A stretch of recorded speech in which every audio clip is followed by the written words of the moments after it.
In front of me I've got Chevrolet Aveo. In this video I'll show you how to manage automatic gearbox.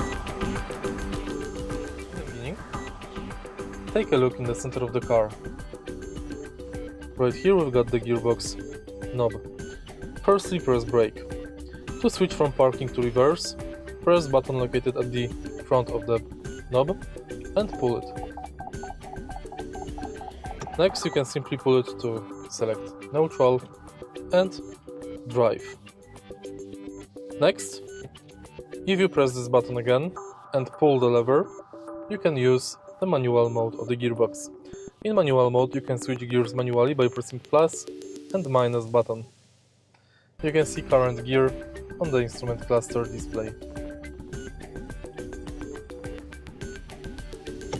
To select drive again, push the gearbox forward with pressed button. If you find the video helpful, please leave like, comment and subscribe.